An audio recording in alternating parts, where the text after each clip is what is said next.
प्यारे विद्यार्थियों, एक बार फिर से आपका स्वागत है आपके अपने YouTube चैनल प्रारंभ क्लासेस में। इसके पिछली वीडियो क्लास में हम लोगों ने देखा अनुच्छेद 20 के बारे में, ठीक। उसके पहले की वीडियो में हमने 19 पढ़ा, यानी कि हम स्वतंत्रता के अधिकार पढ़ रहे हैं, ठीक, जिसके तहत 19 पढ़ चुके, 20 पढ़ चुके। आज हम देखेंगे अनुच्छेद 21 के बारे में, ठीक है। अनुच्छेद 21, ध्यान रखना है, कुछ ऐसे अनुच्छेद है जहाँ से बार बार क्वेश्चन बनते हैं, जैसे एक 14, एक 19 और एक 21, और आगे चल के एक हम पढ़ेंगे 32। तो ये अनुच्छेद अच्छी तरह कवर होने चाहिए। यहाँ से कोई भी क्वेश्चन किसी भी तरह बनाया जा सकता है, ठीक। इसी में 21 क भी आकर के जुड़ा है, उससे भी क्वेश्चन बनते हैं, ठीक है। तो इतना ध्यान रखना है। और जो अभी जुड़े हुए हैं पीछे जाएँ, चैनल के प्ले लिस्ट में अलग अलग सारे वीडियो अपलोड हैं, उनको देख डालें। जैसे ज्योग्राफी इसके बाद शुरू होगी, तो ज्योग्राफी का पहला चैप्टर वो हमने पूरा किया है, वो प्लेलिस्ट में पड़ा हुआ है, उसको देख लें। संविधान जो अभी पढ़ना शुरू किए हैं, जिनको अभी हाल ही में यूपीपी देना है या कोई अन्य परीक्षाएं देनी है, जैसे आरओ या आरओ, इस टाइप की जो परीक्षा देनी है, वो भी जाकर के पूरे वीडियो को ध्यान से देख डालें और अपनी नोट्स बना लें। अब आगे बढ़ते हैं। अनुच्छेद 21 कहता क्या है? तो सीधा सा अनुच्छेद 21 प्राण और दैहिक स्वतंत्रता का संरक्षण, ठीक है। प्राण और दैहिक स्वतंत्रता का संरक्षण, ये ध्यान रखना है। और आम बोलचाल की भाषा में हम कह देते हैं कि प्राण और दैहिक स्वतंत्रता, या पेपर वाला भी ऐसे ही पूछ लेता है प्राण और दैहिक स्वतंत्रता करके, लेकिन पूरा अनुच्छेद क्या है? प्राण और दैहिक स्वतंत्रता का संरक्षण, ठीक है। इंग्लिश में कहें तो protection of life and personal liability, ठीक है क्या ये? यहाँ ध्यान रखना है कि जो अनुच्छेद 21 है ना, वो क्या कहता है कि किसी व्यक्ति को उसके प्राण या दैहिक स्वतंत्रता से विधि द्वारा स्थापित प्रक्रिया, इस शब्द ध्यान रखना है, विधि द्वारा स्थापित प्रक्रिया के अनुसार ही वंचित किया जाएगा, अन्यथा नहीं, ठीक है। यानी यहाँ पे ध्यान रखना है कि जैसे मान लेते हैं कोई अपराधी है, किसी ने कोई अपराध किया, अगर उसको मृत्युदंड दे दिया गया, तो वो ये नहीं कह सकता कि अनुच्छेद 21 के तहत उसको प्राण और दैहिक स्वतंत्रता है। यही है विधि द्वारा स्थापित प्रक्रिया, यानी कि संसद कोई ऐसा नियम बना दे जिसके तहत जिस अपराध के लिए मृत्युदंड, आजीवन कारावास 1 साल की हो, 2 साल की हो, 1 महीने की हो, 1 दिन की हो, अगर ऐसी व्यवस्था है तो उसी को हम कहेंगे विधि द्वारा स्थापित प्रक्रिया के अनुसार ही उसको आजीवन कारावास दिया गया है। अगर आपने किसी भी ऐसी विधि का उल्लंघन नहीं किया जो अपराध है, तो आपको 21 के तहत प्राण और दैहिक स्वतंत्रता पूरी तरह मिलती है, ठीक है। अब ये अनुच्छेद अपने में काफ़ी व्यापक है। काफ़ी व्यापक का मतलब कि अगर इसकी व्यापकता देखी जाए तो अनुच्छेद 21 के तहत हर वो चीज़ आ जाती है जो एक इंसान के जीवन से संबंधित है, ठीक। तो आगे चल के सुप्रीम कोर्ट में कई ऐसे केस आए, या कुछ अन्य न्यायालयों में, उच्च न्यायालयों में कई ऐसे केस आए जिसमें से कई चीज़ें समय के साथ साथ इसी मूल अधिकार में जुड़ती गई, अर्थात अनुच्छेद 21 में। मेनका गांधी बनाम भारत संघ राज्य का केस था अनुच्छेद 19 में, विदेश भ्रमण का अधिकार, 1978 हम लोगों ने देखा था इसकी पिछली वीडियो में। उस फैसले में जब उस बात का फैसला आया ना विदेश भ्रमण के अधिकार का, पहले तो उसको 19 में रखा गया, लेकिन एक चीज़ ध्यान रखना है कि इस फैसले के बाद अनुच्छेद 19 की कई चीज़ें स्वतः ही 21 में आ गई। तो अब अगर क्वेश्चन ये मामला ये फंसता है कि अगर ये पूछे कि विदेश भ्रमण का अधिकार किस अनुच्छेद के तहत एक अधिकार है, तो 19 भी हो सकता है, 19 फर्स्ट एक भी हो सकता है और 21 भी हो सकता है, ठीक है। तो यहाँ आगे देखते हैं। तो इसी अनुच्छेद के तहत सुप्रीम कोर्ट ने आगे चलकर कई निर्णय सुनाए, कई उच्च न्यायालयों ने निर्णय सुनाए और कई चीज़ें इसमें आकर के जुड़ गई, ठीक है। तो मेनका गांधी वाले बात को याद रखना है कि उसी निर्णय के बाद ऐसा हुआ। तो अभी लेटेस्ट जो जुड़ा वहाँ से शुरुआत करते हैं। अभी जो हाल ही में जुड़ा वो था अनुच्छेद 21 के ही तहत, ये ध्यान रख लेना, ये संविधान में नहीं दिया हुआ है, सुप्रीम कोर्ट के आदेश के अनुसार या सुप्रीम कोर्ट के निर्णय के अनुसार इन अधिकारों को अनुच्छेद 21 के तहत प्राण और दैहिक स्वतंत्रता के तहत माना गया है, ठीक है। इतना ध्यान में रखना है। इसमें जो हम पहला देखेंगे वो है जीवन साथी चुनने का अधिकार, ठीक। जो भी वयस्क है उसको ये अधिकार है कि वो अपना मनपसंद जीवन साथी चुन सकता है। ऐसा निर्णय दिया गया हादियाबाद एवं शक्ति वाहिनी एक गैर सरकारी संगठन है, उसने एक याचिका दाखिल की थी उस संदर्भ में। तो हादियाबाद एवं शक्ति वाहिनीवाद 2018 के तहत ये निर्णय सुनाया गया कि जीवन साथी चुनने का अधिकार व्यक्ति का अनुच्छेद 21 के तहत मूल अधिकार है। अगले बात पे अगर देखें तो सम्मान से मरने का अधिकार, ठीक है। इसको दूसरी भाषा में कहें तो परोक्ष इच्छा मृत्यु। आगे देखें तो पैसिव यूथेनेशिया इसको अंग्रेजी में कहते हैं। है क्या? दया मृत्यु कह सकते हैं। अगर दूसरे सेंटेंसों में, अगर सामान्य सेंटेंस में अगर बात की जाए तो कई ऐसे मामले आए जिसमें कई ऐसे पेशेंट थे जिनको डॉक्टरों ने जवाब दे दिया कि उनको नहीं बचाया जा सकता, लेकिन हम उन्हें मार भी नहीं सकते अनुच्छेद 21 के तहत। तो इसी संदर्भ में कई केस आए तो 5 जजों की पीठ ने एक निर्णय सुनाया कि ठीक है, अगर ऐसा लगता है तो एक पैनल बनेगा, वो पैनल ये जांच करेगा कि जिस व्यक्ति के बारे में ये दया मृत्यु की मांग की जा रही है क्या वो सही है या नहीं। अगर सही है और वो समिति कहती है कि हाँ इसको दया मृत्यु दे दी जाए तो दे दिया जाएगा, यानी सम्मान के साथ मरने का अधिकार। ये अब क्या है? अनुच्छेद 21 के तहत मूल अधिकार। ठीक है, अगला जो हम देखें निजता का अधिकार। 24 अगस्त 2017 को 9 जजों की पीठ ने, सुप्रीम कोर्ट के 9 जजों की पीठ ने यह फैसला सुनाया कि एक व्यक्ति की निजता अनुच्छेद 21 के तहत उसका मूल अधिकार है। निजता का मतलब हमारी निजी चीज़ें जब तक हम नहीं चाहेंगे तब तक ना कोई किसी को बता सकता है। जैसे मान लीजिए कोई मेरी फ़ोटो है, मैं नहीं चाहता कि कोई जो है उसका प्रयोग करे, अगर कोई प्रयोग करता है तो अनुच्छेद 21 के तहत वो हमारे मूल अधिकारों का हनन कर रहा है। अगर ऐसा है तो वो उतने ही दंड का भागी होगा जैसा नियम बनाया गया है।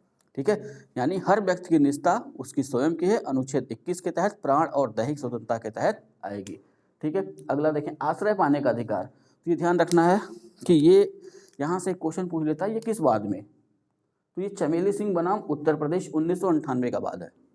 ठीक है, चमेली सिंह बनाम उत्तर प्रदेश 1998 के बाद में ये फैसला सुनाया गया कि आश्रय पाने का अधिकार मूल अधिकार है। आश्रय का मतलब समझे ना, मान लेते हैं किसी के पास घर नहीं है तो सरकार को देखना होगा कि उसको कोई आश्रय प्रदान किया जाए। इसको इस तरीके से समझिए, प्रधानमंत्री आश्रय योजना से, तो इसी के तहत जिनके पास भी मकान नहीं है सरकार इसी के अनुपालन में उनको मकान बना करके दे रही है। ठीक है, अगला देखें शुद्ध जल और वायु पाने का अधिकार। सुभाष कुमार बनाम बिहार राज्य का मामला है, 1991 में आया।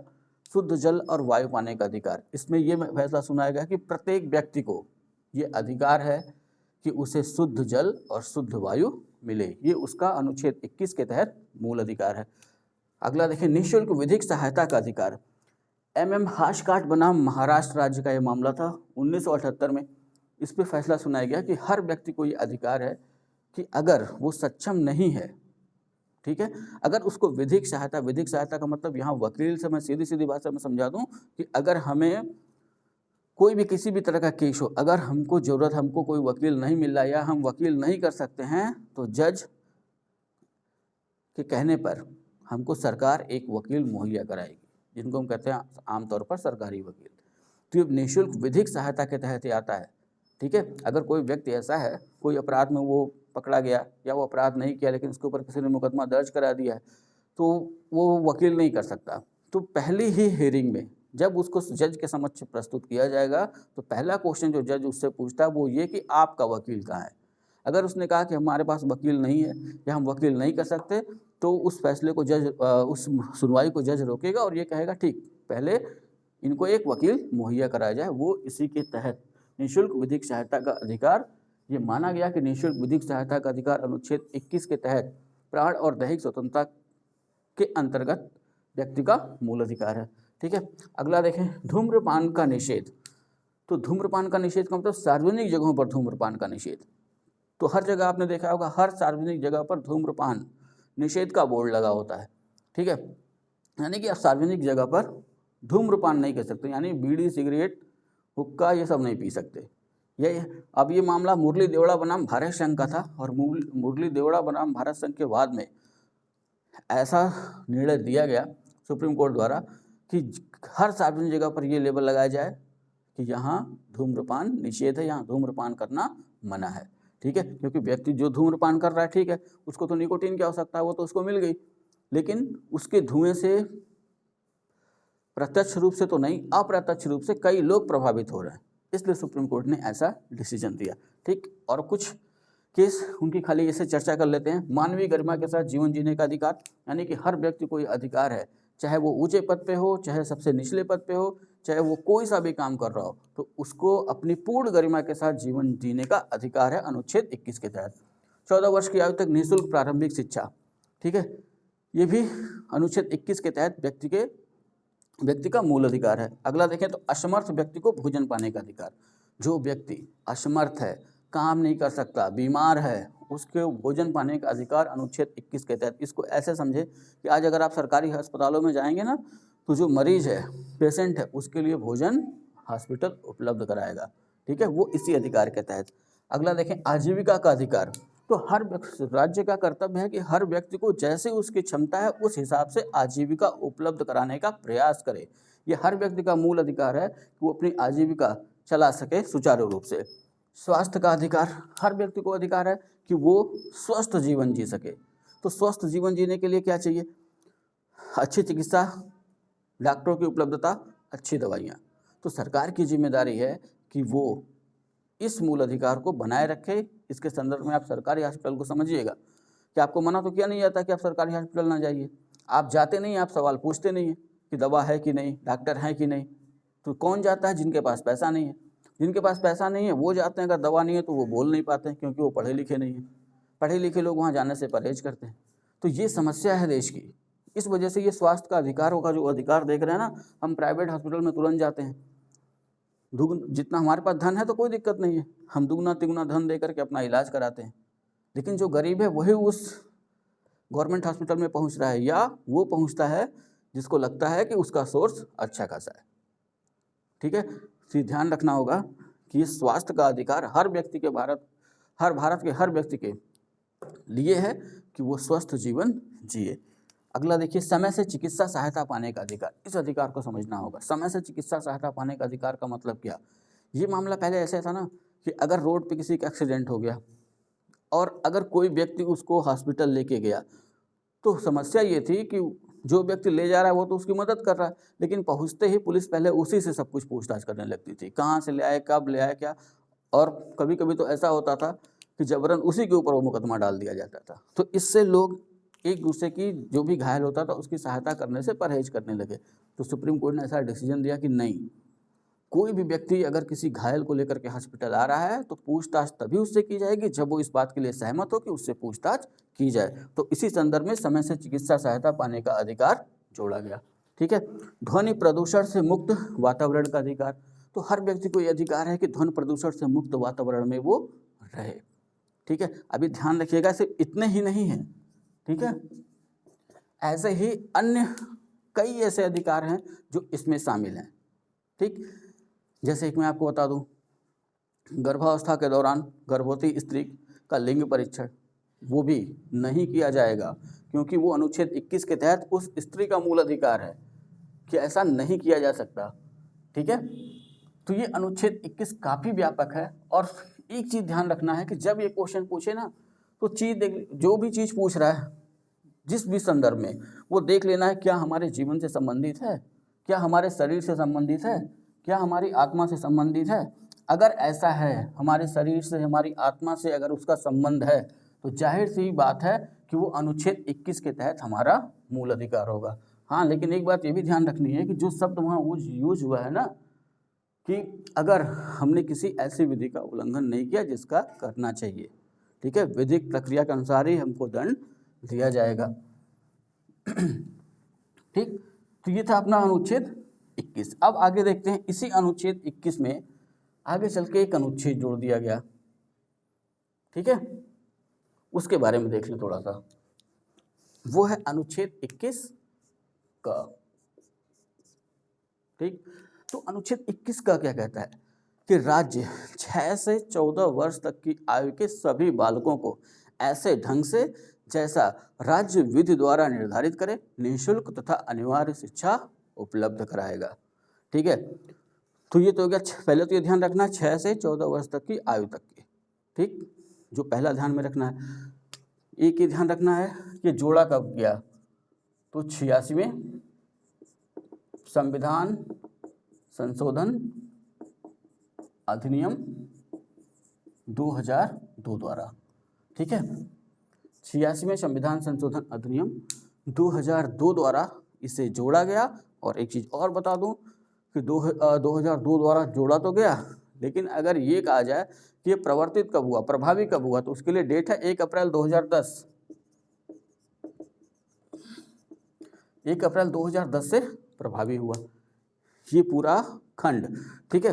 अब आगे चल के संसद ने इसी का सहारा लिया 86वें संविधान संशोधन अधिनियम 2002 का, और संसद ने निःशुल्क और अनिवार्य शिक्षा अधिनियम 2009 पारित किया, ठीक है, जिसमें शिक्षा का अधिकार केवल प्राथमिक शिक्षा के लिए दिया गया, ठीक। तो ये ध्यान रखना है कि यहाँ से ज़्यादा क्वेश्चन वो नहीं पूछते हैं, और बस ये ध्यान रखना है कि अनुच्छेद 21 का किस चीज़ के लिए है, तो 6 से 14 वर्ष तक के बालकों के लिए निःशुल्क शिक्षा, ठीक है। आगे ध्यान रखना है कि अनुच्छेद 21 का जोड़ा कब किया, 86वें संविधान संशोधन द्वारा।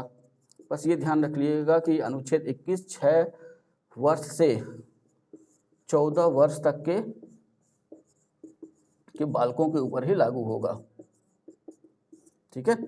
6 से 14 वर्ष तक के बालकों पर ये लागू होगा, किस संशोधन द्वारा, 86वें संविधान संशोधन द्वारा, 86वें संविधान संशोधन अधिनियम 2002 द्वारा इसे जोड़ा गया। हाँ, ये ध्यान रख लेना है ना कि पहले यही चीज़ 6 से 14 वर्ष तक की आयु के बालकों के लिए जो निःशुल्क शिक्षा की व्यवस्था की गई थी ना, तो वहाँ ये राज्य के नीति के निर्देशक तत्वों में था, ठीक, अनुच्छेद 45 में। पहले यही चीज़ अनुच्छेद 45 में दी गई थी, और वहाँ ये कहा गया था कि राज्य का ये कर्तव्य होगा कि वो 6 से 14 वर्ष तक की आयु के बालकों के लिए निःशुल्क शिक्षा की व्यवस्था करे। और यहाँ क्या है, मूल अधिकार है कि अब राज्य को ऐसा करना ही होगा कि 6 से 14 वर्ष तक की आयु तक के बालकों को मुफ्त अनिवार्य शिक्षा देनी ही होगी, ठीक है। तो यहाँ से 3 ही क्वेश्चन बनते हैं। एक तो ये आपको ध्यान रखना है कि पूछ लेगा कि 6 से 14 वर्ष तक के बालकों को निःशुल्क शिक्षा अनुच्छेद 21 का से पहले किस अनुच्छेद में था, तो ये ध्यान रख लेना है कि अनुच्छेद 45 किस भाग में था, तो भाग हो गया अपना 4, और इस भाग 4 में क्या है, राज्य के नीति के निर्देशक तत्व, ठीक है। तो राज्य के नीति के निर्देशक तत्वों में पहले ये दिया हुआ था, और वहां से उठ के 86वें संविधान संशोधन अधिनियम 2002 द्वारा इसको बना दिया गया मूल अधिकार, ठीक। तो ये रहा अपना अनुच्छेद 21 और 21 का। बहुत ध्यान से इसको पढ़ डालिए। वीडियो अच्छा लग रहा हो तो लाइक करिए, कमेंट करिए और अपने दोस्तों में शेयर करिए, और जो अभी तक सब्सक्राइब न किए हों चैनल को वो सब्सक्राइब करें। मिलते हैं नेक्स्ट वीडियो में, तब तक के लिए जय हिंद।